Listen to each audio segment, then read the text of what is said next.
திருச்சிற்றம்பலம்.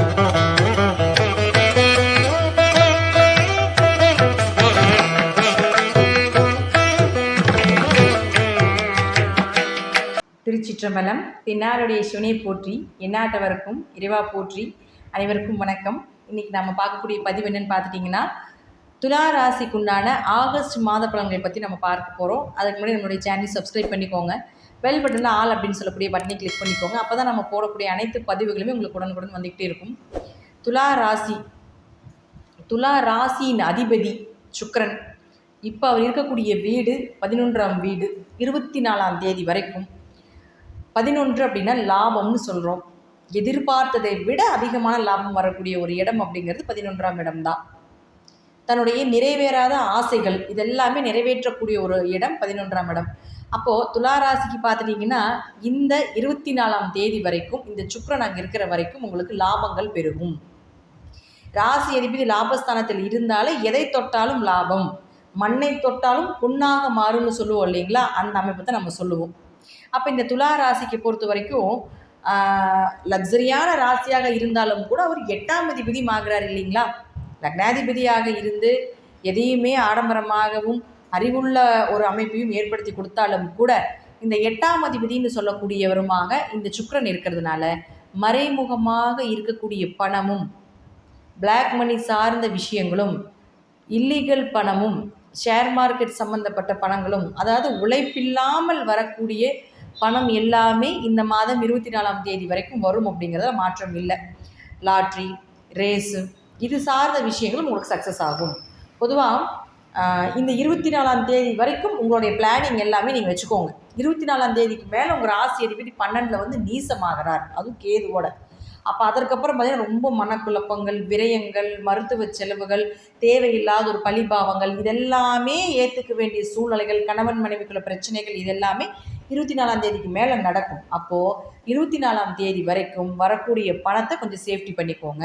ஏன்னா மருத்துவ செலவுகள் உண்டு அப்படிங்கிறத நம்ம சொல்லிடுறோம். அடுத்து பாருங்கள், உங்களுக்கு 2 மற்றும் 7ஆம் அதிபதினு சொல்லக்கூடிய செவ்வாய் 8ஆம் வீட்டில் இருக்கார். 2 கூடியவர் போய் 8ல் இருந்தால் பேச்சால் பிரச்சனைகள். உங்களுடைய பேச்சு உங்களுக்கு கரெக்டாக இருக்கும், ஆனால் மற்றவங்களுடைய மனதை காயப்படுத்த வேண்டிய ஒரு சூழ்நிலைகளை செவ்வாய் ஏற்படுத்தி கொடுத்துருவார் 27ஆம் தேதி வரைக்கும்.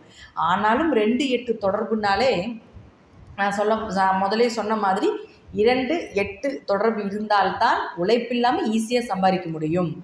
அடுத்தவருடைய சொத்து நமக்கு கிடைக்கும், அடுத்தவருடைய உழைப்பு, அடுத்தவர்களுடைய பணம் நமக்கு கிடைக்கக்கூடிய ஒரு அமைப்பு. இதெல்லாமே 2-8 தொடர்பு தான். அப்போ இதற்குண்டான வாய்ப்புகளையும் இந்த செவ்வாய் உங்களுக்கு ஏற்படுத்தி கொடுப்பார். அடுத்து அவரே உங்களுக்கு 7ஆம் அதிபதியாக 8ஆம் வீட்டில் இருக்கிறதுனால கணவன் மனைவிக்குள்ள கருத்து வேறுபாடுகள், சில சண்டை சச்சரவு பிரச்சனைகள், மனவேதனைகள், திருமணம் தாமதமாகிறது, திருமணம் தடையாகிறது இதெல்லாமே நடப்பதற்குண்டான வாய்ப்பு உண்டு. அதுலேயும் கொஞ்சம் கவனமாக இருந்துக்கோங்க. இப்படி குருவோடு சேர்ந்து இருக்கிறதுனால குரு எப்பொழுதுமே ஒரு சாந்தமான குணம் கொண்டவர், அதனால பெருசாக பயப்பட வேண்டிய அவசியங்கள் இல்லை.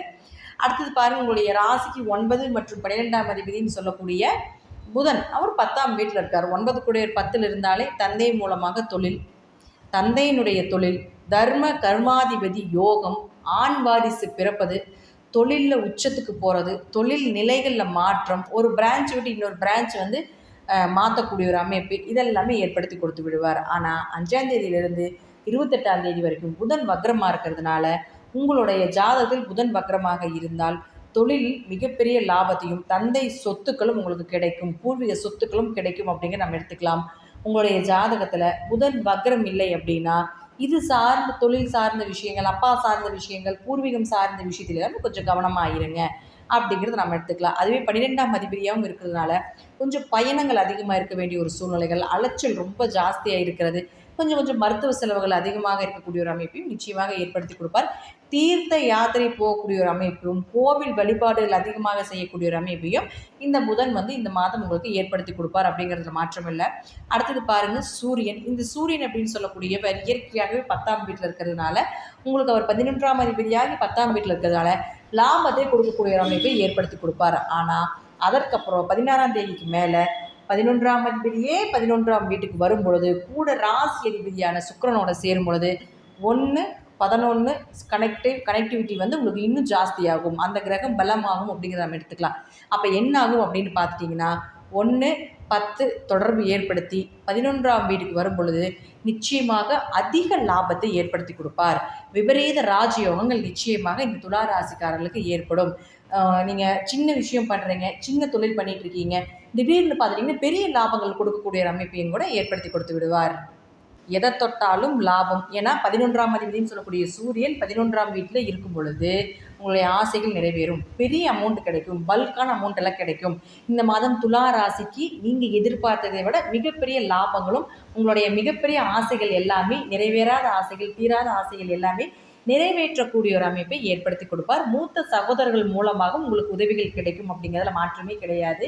சுக்கிரனும் சூரியனும் சேரக்கூடிய காலகட்டங்கள் நீங்கள் மிகப்பெரிய உங்களுடைய வசதி வாய்ப்புக்கு ஏற்ற போல் நீங்கள் என்ன தொழில் பண்ணிட்டு இருக்கிறீங்களோ, இப்போ ஒரு தொழில் பண்ணிட்டு இருக்கீங்கன்னு வச்சுக்கோங்களேன், இந்த மாதம் உங்களுக்கு ஒரு ஒரு எக்ஸாக்ட்லி ஒரு 20,000 ரூபா உங்களுக்கு வந்து இந்த மாதத்தினுடைய லாபம் அப்படின்னா அது 2 மடங்கு 3 மடங்காக கூட வருவதற்குண்டான வாய்ப்புகள் நிச்சயமாக உண்டு. அதில் மாற்றுக்கருத்தே கிடையாது. அதே போல் உங்கள் ராசி அதிபதி 24ஆம் தேதிக்கு மேலே 12ஆம் வீட்டுக்கு வந்தாலும் அந்த சூரியன் அங்கே இருக்கிறதுனாலையும் குருவினுடைய பார்வையில் உங்கள் ராசி அதிபதியான சுக்கிரன் இருக்கும் பொழுது பெரிய அளவுக்கு பாதிப்புகள் இல்லை. குரு பார்க்க கோடி நன்மைகள். தசாபுத்தி மட்டும் செக் பண்ணிக்கோங்க.